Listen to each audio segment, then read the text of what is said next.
ये स्टोरी है एक एंट और एक पिजन की, एक चींटी और एक कबूतर की। वंस अपॉन अ टाइम, एक बार की बात है, beside a mighty river stood a large leafy mango tree.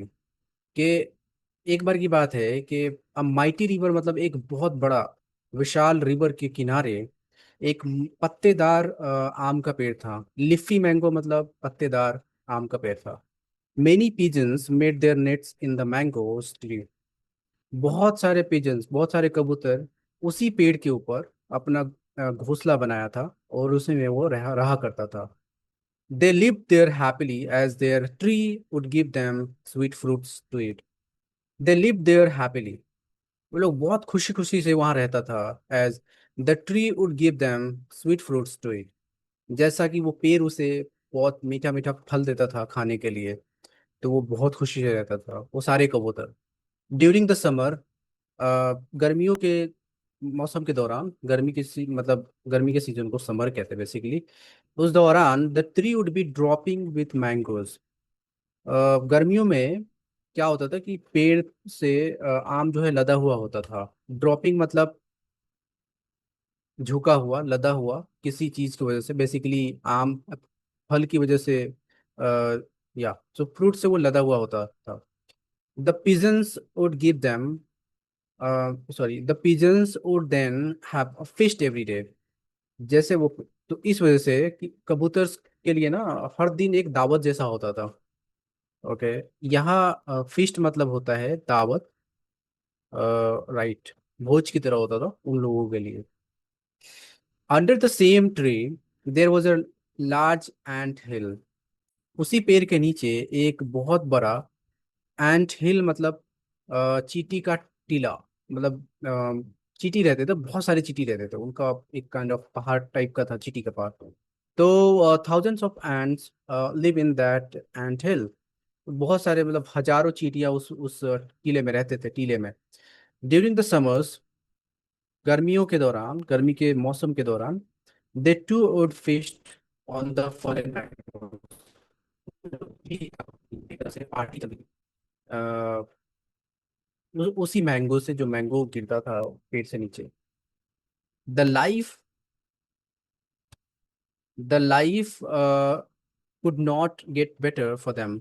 The life could not get better for them मतलब कि इससे अच्छी लाइफ उस उन लोगों के लिए कुछ और नहीं हो सकता था। कुड नॉट मतलब could not better, could not get better, उससे बेहतरीन लाइफ उन लोगों को और मिल नहीं सकता था। ओके, तो ये थी कहानी। One day a pigeon was looking out at the river from its nest in the tree। एक दिन क्या हुआ कि पिजन, वो कबूतर, अपने घोंसले में बैठ के बाहर देख रहे थे, नदी के किनारे देख रहे थे। तो सडनली देखा कि इट नोटिस्ड, मतलब सडनली वो, अचानक वो देखता है कि एक ant had fallen into the river, कि एक चींटी जो है वो नदी में गिरा। एंड वॉज ड्रॉनिंग, और वो डूब रहा था। ड्रॉन, DRON, ड्रॉन मतलब होता है डूबना, एंड ड्रॉनिंग मतलब डूब रहा था। The ant was trying its best to swim and reach the bank, but current was too strong for it। The ant was trying its best to swim. वो चींटी बहुत कोशिश करता है तैर कर बाहर निकलने का। एडिस the bank, but reach the bank मतलब नदी के किनारे पहुंचने का। But current was too strong for it, but जो पानी का जो बहाव होता है ना, वो बहुत ही तेज होता है उन लोगों के लिए। But the brave ant kept on fighting for its life. लेकिन वो चींटी, वो बहादुर चींटी, वो लड़ता रहता है। ओके, वो अपने लाइफ के लिए छोड़ता नहीं है, गिव अप नहीं करता, लड़ते रहता है। उसके बाद देखते हैं आगे क्या होता है।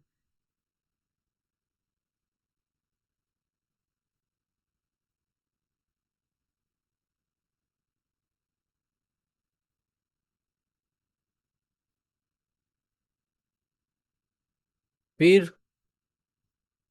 The pigeon was moved it the pigeon moved was moved, और कोई pigeon उस तरफ जाता है, और it took pity on it। pigeon का जो ध्यान है उस तरफ जाता है। and it took pity on the tiny ant, और उनको उस टाइनी, एक छोटे से चींटी पे रहम आ जाता है। फिर उनके उस चींटी को देखकर उस पर रहम आ जाता है। With its beak it took leaf from the nearest branch and flew to the river. वो अपने बीक से, अपने चोंच से एक पत्ता तोड़ता है। लीफ मतलब पत्ता तोड़ता है, and flew to the river, और वो नदी की तरफ उसको बहा देता है पत्ते को। ओके। यहाँ पे टोर, टीयर मतलब तोड़ना, हारना दोनों मतलब होता है। उसका सेकेंड फॉर्म है टोर। A leaf मतलब पत्ता, leaf means पत्ता, from the nearest branch and flew to the river.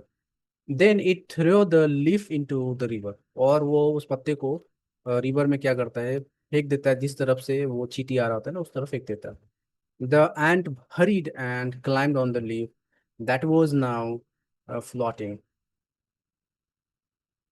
And वो चींटी जल्दी से उस पत्ते पे चढ़ जाता है, और जैसे क्लाइंब करता है उसके ऊपर, वो दोनों फ्लटिंग करते हैं, वो दोनों पानी में बह रहे होते हैं। The leaf the leaf drifted assure with the current and ant was saved. तो पत्ता जो है वो किनारे आ जाता है, ड्रिफ्टेड अशोर मतलब बह के किनारे आ जाता है, और धार के साथ।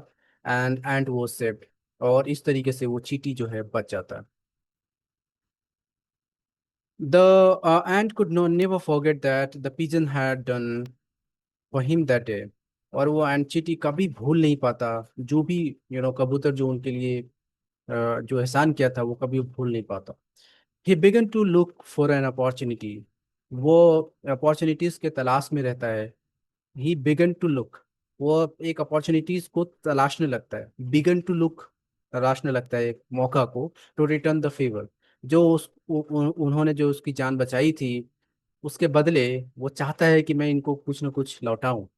And the day soon arrived, और वो दिन इनके लाइफ में आ ही जाता है, जिसके लिए ये यू नो जिसके लिए काफी दिनों से जिस मौके की तलाश में रहता है, वो मौका आ जाता है। अब वो मौका कैसे आता है कि a hunter had found out that many pigeons lived in the mango tree. एक हंटर को पता चलता है, हैड फाउंड आउट, वो पता लगाता है कि बहुत सारा जो है ना कबूतर उस पेड़ पे रहता है, मैंगो ट्री के ऊपर रहता है, उनको पता चलता है। The ant was carrying some food back to the ant hill when it saw a hunter aiming at the tree with his bow and arrow. The ant was carrying some food, वो ant जो है, मतलब जो चींटी है, वो उस food को कैरी करता है। कैरी किए हुए जब वो अपने घर जा रहा होता है, तभी वो देखता है कि एक शिकारी ये निशाना लगाया हुआ है किसके तरफ, वो सारे कबूतर की तरफ। कि बो एंड ओरो, बो मतलब धनुष से, तीर और धनुष से। बो एंड ओरो, तीर और धनुष से उसके तरफ वो निशाना लगाया हुआ है। द एंट वॉज फ्राइटेंड, वो चींटी जो है वो डर जाता है। फ्राइटेंड मतलब डरना, वो डर जाता है।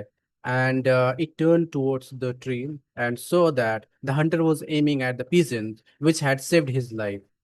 जैसे वो देखता है पीर पेड़ की तरफ, ये निशाना लगाया हुआ है, तो वो पेड़ की तरफ देखता है। जैसे देखता है तो दिखता है कि अरे ये तो उसी कबूतर की तरफ निशाना लगाया हुआ है जो इनकी जान बचाया था, जो कबूतर इसको which had saved his life, जो इनके लाइफ को बचाया था। It was his turn now. अब वो अपने आप को ये कहता है कि अब ये मेरी बारी है कि अब मैं उनके जान को बचाऊं। Quietly, he climbed up the hunter's leg and walked through his body to his head. वो क्या करता है, चुपके से वो क्लाइंब अप, वो जंप करता है उसके लेग पे, हंटर्स के यानी कि शिकारी के लेग पे, और walk through his body, body के जरिए उसके सर पे पहुंच जाता है। As the hunter was about to let go of the arrow. अब जैसे हंटर जो है वो तीर छोड़ने ही वाला होता है, let go the arrow. It stung the hunter in the corner of his eye. वो वो जो हंटर है ना, उसके किनारे वाले आंख पे वो डंक मारता है, काटता है उसको। द स्टिंग वो sharp and it distracted the Hunter. वो इतना तेज काटता है ना कि वो हंटर क्या होता है, डिस्ट्रैक्ट हो जाता है इसकी वजह से। The hunter groaned with pain, वो शिकारी दर्द से कराहता है। ग्रोन मतलब दर्द में परेशान होना, दर्द से चीखना। तो वो दर्द इतना बड़ा होता है, हिज ग्रोन वो सो loud that it echoed through the field and made the pigeons in the mango tree fly away. वो ग्रोन इतना, वो आवाज इतनी तेज होती है ना कि वो गूंजने लगता है। इट इकोड, इकोड मतलब वो आवाज गूंजने लगता है थ्रू द फील्ड, जितने भी मतलब वहां पे मैदान में वो आवाज गूंजने लगता है। और जैसे वो आवाज सुनता है वो pigeons it in the mango tree, they fly away, वो मैंगो ट्री से उड़ जाता है। As they sensed the dangers, जैसे उसको लगता है कि कुछ खतरा है, इस वजह से वो उड़ जाता है। द पिजन वॉज सेव्ड, और पिजन की जान इस तरीके से बच जाती है। Through it never found out how the ant had saved its life. Through no though, sorry, though it never found out how the ant saved had saved its life। हालांकि उसको कभी पता नहीं चलता कि इनकी जान, मतलब जो चींटी है उनकी जान कैसे बचाया है। कबूतर को कोई आइडिया नहीं होता, क्योंकि उसी का ये होता है, देखता है कि भाई उनके उसके ऊपर किसी ने निशाना लगाया है, और वो चींटी वो शिकारी को जाके काटता है। बट पिजन को ये सब कोई आइडिया नहीं होता। But ant felt very happy for the pigeons. But चींटी जो है बहुत अच्छा फील करता है उस कबूतर के लिए। मोरल क्या है? If you do good deeds, अगर तुम अच्छा करते हो, good things will happen to you. If you do good deeds, good deeds मतलब काम, गुड डिड्स मतलब गुड अच्छे काम, बैड डिड्स मीन्स बैड बुरा काम। तो यहाँ गुड, अगर तुम अच्छा काम करते हो तो good things will happen to you, तो आपके साथ अच्छा ही होगा। यही है moral of the story. I hope you got it. That's all for today.